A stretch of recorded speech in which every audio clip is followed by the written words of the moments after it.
Pre-Calculus Unit 4, Lesson 9, Solving Problems with Trigonometry. In this lesson, we want to find heights and distances using trigonometric functions and find angles of elevation or depression using inverse trigonometric functions.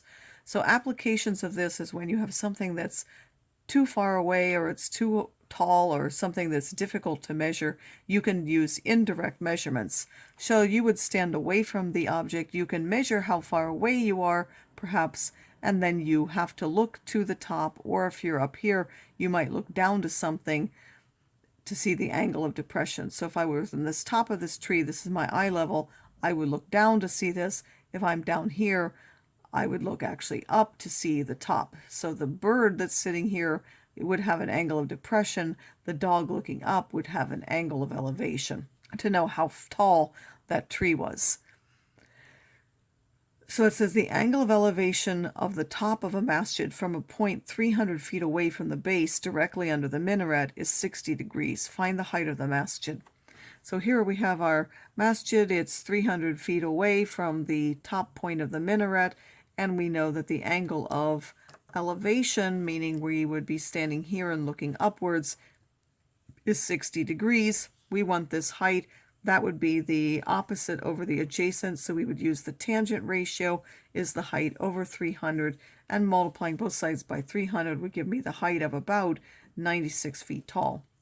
From the top of a 100-foot building, a man observes a car moving toward him. If the angle of depression of the car changes from 15 degrees to 33 degrees during the period of observation, how far did the car travel in that time?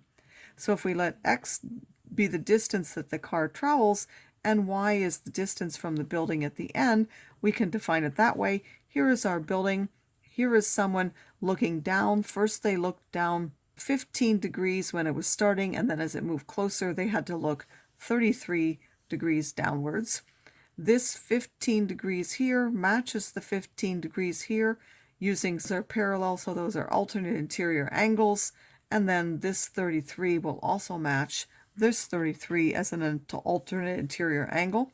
So now we want if we want y, 100 over y is the tangent of that 33, and then if we take these two together, the 100 over that y plus x has to be the tangent of the 15. Now there are different ways you could solve that, but if I multiply both sides by here, y would be the 100 over the tangent. This one, if I multiply by the x plus y, that would be equal to this.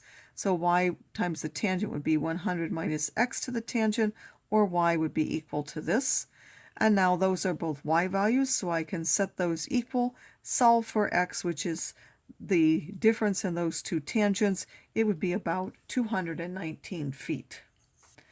As another example, it says, according to the safety sticker on a 20-foot ladder, the distance from the bottom of the ladder to the base of the wall in which it leans should be 1/4 of the length, or 5 feet. How high up the wall will the ladder reach? So we have this angle here. The ladder is 20. This should be 5. We want to know high up. That's simply using the Pythagorean theorem. What angle would that make with the ground? Well, the cosine would now be 5 over the 20, which would be 1/4. That angle would be 75.5 degrees, angle with the ground.